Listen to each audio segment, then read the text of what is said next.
हाँ, उस वीडियो में ऐसा भी एक कहा गया है कि वो कमिश्नर ऑफिस में इस दरगाह को तोड़ने के बारे में मोर्चा लेकर जाएंगे। इसके बारे में आपका क्या कहना है? वो कहते हैं कि भाई तोड़ने के लिए मोर्चा लेके जाएंगे। तो यहाँ पे जो हाजी भाई के अब्बा की जो मज़ार बनी है, तो ये हमारे आस्था का ये सवाल है। तो वो मोर्चा लेके जाएंगे तो हम लोग भी तो खामोश नहीं बैठे, हम लोग भी मोर्चा लेके जाएंगे। और ये इससे क्या होगा कि यहाँ का माहौल बिगाड़ने का ये लोग काम करेंगे। तो हम लोग को वो नहीं चाहिए। भाईचारे से जो काम होता है वो बैठ के बातचीत से हो जावे। और ये अगर ये दड़पनशाही ला के ये करना चाहेंगे तो ये हम लोग खामोश बैठेंगे नहीं। क्योंकि ये हमने जब ये मैंने खुद यहाँ पे मैं खुद था, मैं हाजी भाई का चाचा लगता हूँ। मैंने ये मेरे हाथों से बनाई हुआ मज़ार है। ये मेरे हाथों से मैं 4 महीने यहाँ पे रात दिन सोकर मैंने और हमारा जो वॉचमैन था हबीब भाई शेख, वो गुजर गए। हम दोनों यहाँ पे खिदमत देते थे और रात भर यहाँ पे सोकर हम लोग ने वो किए है। इस पे हम लोग ने बहुत सारे लोगों की कुर्बानी लगी है। और ये हमारे पीर साहब है, इन्होंने हमारे पूरे घर को बैत दिलाया था। तो ये हमारे पीर साहब लगते हैं। तो रिश्ते की बात नहीं है, ये पीर साहब का, ये हमारे आस्थे का सवाल है। तो और दूसरा ये जो बता रहे कि भाई नेस्त नाबूद कर देंगे, दरगाह तोड़ देंगे, तो हाजी भाई ने ये आवाम के लिए यहाँ पे खर्चा कर रहे हैं। पूरा कब्रिस्तान को बनाने का काम उन्होंने 5 करोड़ यहाँ पे खर्चा करने का उनका टारगेट था। और पूरा ब्लूप्रिंट मेरे पास आज भी मौजूद है। और ये सब बना हुआ है, मेरे हाथों का बना हुआ है। भाई क्या कहेंगे, एक जो वीडियो वायरल हो रहा है फेसबुक पर, उसमें बताया गया है कि बोला जा रहा है कि दरगाह के विषय में कुछ, दरगाह जो इलीगल है और आवाम को कुछ कहा जा रहा है कि दरगाह तोड़नी है। इस बारे में आपका क्या कहना है? ये जो वीडियो है हमने भी परसों रात में ही देखा गया हमारे से भी, कि कोई उपाध्यक्ष है कैंटोनमेंट के माजी जो ये बता रहे कि हम इस दरगाह को इनलीगल है, ये दरगाह को हमने तोड़ देना चाहिए, आवाम ने मिलके आके तोड़ देना चाहिए, हमारा साथ दो। 2 जन के ऊपर, किसी के ऊपर एफआईआर हुई है, तो हम दोनों का साथ पूरा आवाम मिलके दो। तो दोनों का साथ आवाम को देने के लिए ये तो ये बताया जा रहा है। लेकिन मेन बोलने की बात ये है कि ये दरगाह जो हुई है ये हमारे आस्था का विषय, ये आज रात में या कल रात में या 10 दिन में 15 दिन में हुई नहीं है। ये 11 साल पहले पुराना से इसका इतिहास है।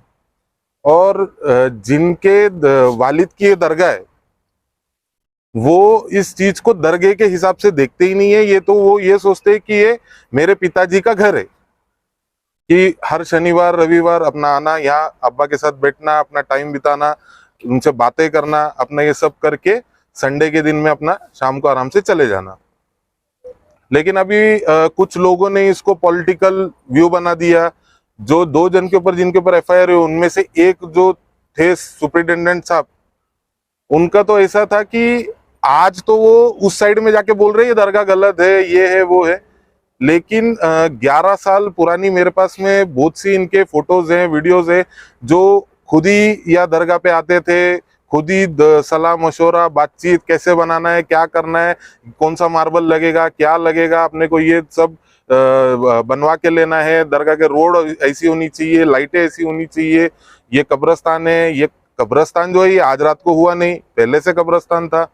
यहाँ पे आप रोड बनवा के दो, आप यहाँ पे ये करवा के दो, आप ये वो करवा के दो।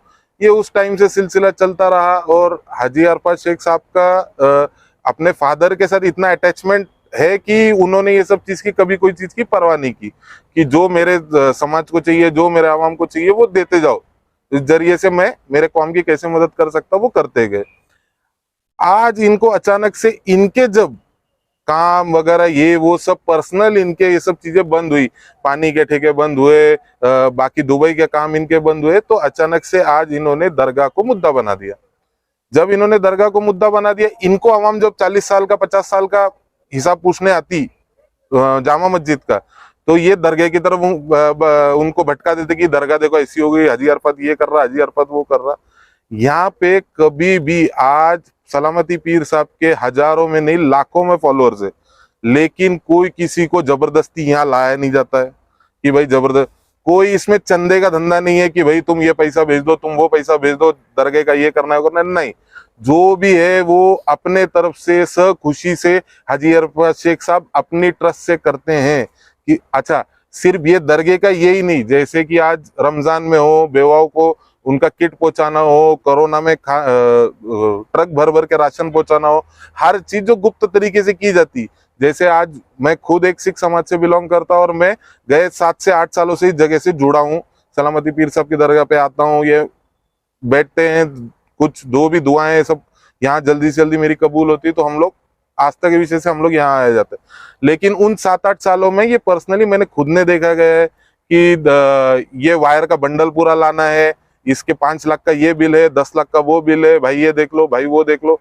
वो इंसान समाज के लिए जब चाहे जहां चाहे वो खड़ा रहता था। अच्छा आवाम को तकलीफ है, आवाम को तकलीफ है, इनको तोड़ दो, ये कर दो, लेकिन इन सब में इनके बच्चे कभी नहीं आएंगे। इनके जब आवाम को बुलाने की बात आएंगी तो ये अपने बच्चों को दुबई भेज देंगे, सऊदी भेज देंगे, और लोगों के बच्चों को, गरीब बच्चों को भटका के उनको इस राह पे लाके उनका करियर खराब करेंगे कि इन पे केसेस लग जाएं, इन पे ये। आवाम का काम तो इन्होंने खराब किया है, आवाम को पूरे इन्होंने खराब किया है। जो उपाध्यक्ष साहब बताते, ये कैंटोनमेंट बोर्ड में माजी उपाध्यक्ष रह चुके हैं, ये बोलते सरकारी जमीन पे हम कब्जा नहीं होने देंगे। तुम सरकारी जमीन पे कब्जा नहीं होने देंगे दरगाह के, ये तो एक पोल खोल में हम ये विषय लाएंगे, ये सरकारी है, कैसे दी, किसने दी, क्यों दी, ट्रस्टियों ने दी, ये सब तो बात पोल खोल में कभी ना कभी खुलनी है, सामने आनी है, कोर्ट में हर चीजों के पुरावे सब चीजें। तुम ये बताओ कि तुम्हारा जो घर, तुम्हारी जो दुकानें, तुम जो जिधर से भाड़े लेते, वो तो सब कैंटोनमेंट सरकारी जमीन है। दूसरे जो सुपरिटेंडेंट साहब है वो जामा मस्जिद के खुद सरकारी जमीन पे वो अपने घर को तावा मार के बैठे, अरबों करोड़ों रुपए की इनकी प्रॉपर्टियां होने के बाद भी। और आज आवाम को पूरे इनके इतिहास में कोई आवाम को इन्होंने कोई सीधे तरीके से काम नहीं किया है। जिसको देखो उसको फंसाने का, इसको ये केस में फंसो, उसको वो केस में फंसो। आज इनको ये तकलीफ हो रही कि हम फंस गए, क्योंकि अब इनके पास कोई पब्लिक है नहीं, कोई गफ्फूर नहीं, कोई पप्पूर नहीं, कोई सलीम नहीं, कोई जावेद नहीं, तो ये खुद फंसते जा रहे। अच्छा आप ये बताएंगे कि मौलाना गलत था, मौलाना ऐसा किया। मौलाना 5 वक्त का नमाजी आदमी, लोगों को नमाज अदा करवाता, अल्लाह के सबसे करीब रहने वाला आदमी, वो झूठा। और इनके रिकॉर्ड तुम आप लोग देख लो कि इनके रिकॉर्ड में आप मान लेंगे कि ये क्रिमिनल बैकग्राउंड इनका पूरा, कि ये रॉबरी केसेस में, ये फलाने केसेस में, ये वो केसेस में, कोई प्रॉपर्टी की ईओडी की इंक्वायरी में। लेकिन ये सब ये सच्चे हो जाते और आवाम को मौलाना झूठा बताते। कहीं भी आना है, कहीं भी अपनी दादागिरी करना है, ये तो इनकी चलती थी कि चलो समाज था, आवाम थी, सुनती थी, पहले इनको पता नहीं था। अब दिक्कत ये हो गई, आवाम भी होशियार हो गई, उनको भी सही गलत समझ में आने लग गया।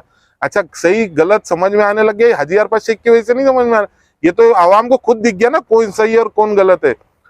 और यहाँ पे वो अगर अपने पिताजी के मोहब्बत में आता है, वो किस हाजी अरफात शेख देवरोड से मांगा क्या है, उसने लिया क्या है? उसने जहां तक हो आवाम के लिए खड़ा ही हुआ है। जहां पे उनको लगता है कि बच्चों की कॉलेज की फीस है, कि किसी को नौकरी लगवानी है, किसी को ये करना है, सरकार में बैठा हूं, जो है काम करवा के लो। मस्जिद में क्या चीज की कमी है, स्टैंडिंग एसी चाहिए, ये चाहिए, वो चाहिए, इन्होंने कुछ लिया नहीं है, हमेशा दिया है समाज को। अच्छा मुझे एक सवाल पूछना है कि जैसे बोला जाता है कि भाई इस जमीन के लिए जो कमेटी थी, कमेटी से बाकायदा लिखा पड़ी हुई है, बाकायदा इसके पेपर बने हैं, और इस जमीन के बदौलत ये जो 1.25 गुंठा जगह शायद दिख रही है, 1.25 गुंठा जगह के बदौलत दुगनी यानी 2 गुंठा जगह शायद ये ईदगाह कमेटी को दी गई है। ये जो भी उस टाइम पे तय हुआ है, ये हाजी अरफात शेख और ट्रस्टी के साथ में जो भी इनका तय हुआ है। इसके बाद में ये सोचने वाली बात ये है कि हाजी अरफात शेख जो नाम है, ये चाहते तो पूरे महाराष्ट्र में अपने फादर साहब को कहीं भी ये करा सकते थे, लेकिन उनकी एक मोहब्बत उनके फादर की देवरोड से जुड़ी हुई थी कि चलो भाई देवरोड में करना है। इन्होंने, मेरे को आज भी वो दिन याद है जब इंतकाल हुआ बाप का, तो ब्रिज कैंडी में होने के बाद में उन्होंने पूछा पहले खपोली की, खपोली में करना है क्योंकि पीर साहब के ये है जो खपोली में ही है, तो कि वहां करेंगे। तब उस टाइम पे यहाँ के ट्रस्टियों को जब कॉल किया गया, बात की गई, वो तो बहुत खुश कि हाँ भाई करना है, ऐसा करेंगे, आप आ जाओ। अच्छा जब तय हुआ था तो सबसे नीचे वाली जमीन तय हुई थी कि वहां करेंगे, तो तो ये ट्रस्ट में से ही एक सुपरिटेंडेंट साहब थे कि बोले नहीं नहीं, ये तो सामने होना चाहिए, जो भी यहाँ से गुजरेगा वो अब्बा को सलाम करते हुए जाना चाहिए। ये तो हमको भी नहीं समझ में आया कि एक रात में इनका क्या हुआ जो ये सीधा उल्टे हो गए, और उल्टे होने के बाद में जहां से हमको ऐसा लगता ये पूरा इनका पॉलिटिकल हेतु इन्होंने बना दिया। जब लोग इनके पास आए कि आप ये दे दो, वो दे दो, ऐसा कर दो, वैसा कर दो, तो ये सीधा जाके वहां चले जाएंगे कि कब्र बना दी, ये कर दिया, वो कर दिया, दरगाह बना दी, छत चढ़ा दिया, ऐसा कर दिया, वैसा कर दिया। अब हम तुमको तुम्हारा हिसाब पूछ रहा, तुम्हारे कार्यकाल का। और एक सवाल है, जैसे सुनने में आया कि भाई मौलाना पे हाथ भी चलाया गया, जो तो अल्लाह के बाद जो रास्ता बोलते तो मौलाना को माना जाता है। फिर भी इन लोगों ने या जो जिसने भी जिन लोगों ने तो उनके खिलाफ तो एफआईआर हो गई नहीं। हाँ जी। तो एफआईआर में जिन जिन लोगों के नाम थे क्या उनमें इनका भी नाम था जो फेसबुक पे अभी बोल हाँ जी, हाँ जी, ये दोनों का ही नाम है इनमें, और शायद एक और आदमी का नाम है इनमें से। ये इनका एक्चुअल में ये मेन बिजनेस है कि मौलाना को धमकाना, कोई गरीब को धमकाना, कोई गरीब को तकलीफ देना। ये क्योंकि ये बेचारे क्या कर लेंगे, जो ये मौलाना होते हैं या ये जो भी खिदमतगार होते हैं, ये बेचारे कर क्या लेंगे। लेकिन इनको ये समझना चाहिए, ये दुनिया के पास जाके अपनी फरियाद कभी बताएंगे नहीं, लेकिन इन्होंने जिस दिन अपनी फरियाद अपने अल्लाह को बता दी, उनकी मार तो सबसे ज्यादा उनको ही पड़नी है। और ये जो देहरोड आवाम देख रहा है, जो इतने बड़े बड़े पोस्ट में रह चुके, आज वो एक उपाध्यक्ष, माजी उपाध्यक्ष पोस्ट भोगा हुआ आदमी है, एक सुपरिटेंडेंट भोगा हुआ आदमी है, और आज ये खुद ही एफआईआर में नाम आ रहे हैं इनके। तो ये अल्लाह की मार है, इनको ये बहुत जल्दी और बहुत अच्छे से पढ़ने वाली है। क्योंकि मौलाना वगैरह जो भी ये सब चीजें कर रहे हैं, ये तो बेचारे किसी को कुछ बोल नहीं सकते। कहेंगे आज आप वक्फ बोर्ड के ट्रस्ट पे है जामा मस्जिद के, इससे पहले भी काफ़ी सारी मामला पेश आए थे जामा मस्जिद में, उसके बारे में आपका क्या खुलासा? अस्सलाम वालेकुम, मेरा नाम है फरहद यूनुस सत्तार।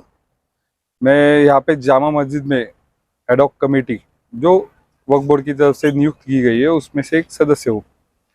हम कुछ छः सदस्यों की नियुक्ति हुई थी, उसमें से 7 की हुई थी, पर एक ने पहले राजीनामा दे के चले गए, तो उसके बाद में बचे हम 6 और वक्फ बोर्ड के एक अधिकारी हमारे साथ में होकर हमें इससे 7 लोग हो गए। तो वो 7 लोग अभी इधर कार्यरत थे। कार्यरत में से हमारे एक सदस्य ने अभी बीच में कुछ महीनों पहले राजीनामा दे दिया था, और अभी एक को निकाला गया कुछ 4 दिन पहले, क्योंकि उनकी हरकतों की वजह से मौलाना को डराना धमकाना उन्होंने भी चालू किया।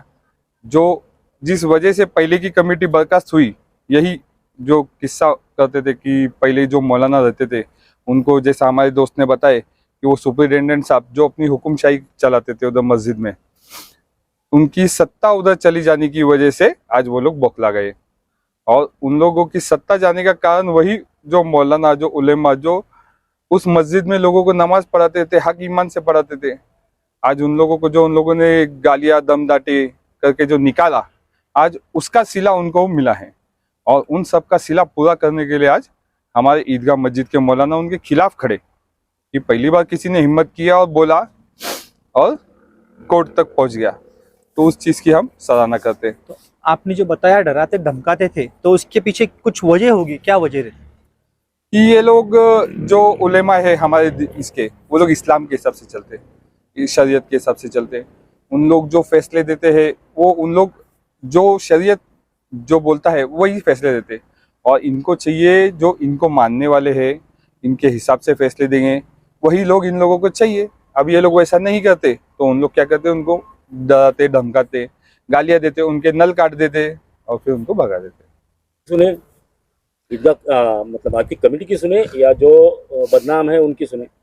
आवाम बहुत होशियार है, आवाम को ऐसा किसी को ऐसा अलग से बोलने की जरूरत नहीं है। यहाँ पर कितना भी बोल ले, जैसा वोटिंग में एक नेता बोलता कि मेरे को वोट दो, मेरे को वोट दो, पर आवाम वही करती है अंदर जाके जो उनको अच्छा लगता। तो यहाँ भी हमको यकीनन विश्वास है कि आवाम वही चीज़ करेंगी जो उन लोगों को सही चीज़ पता है, जो उन लोगों को सही लगता है।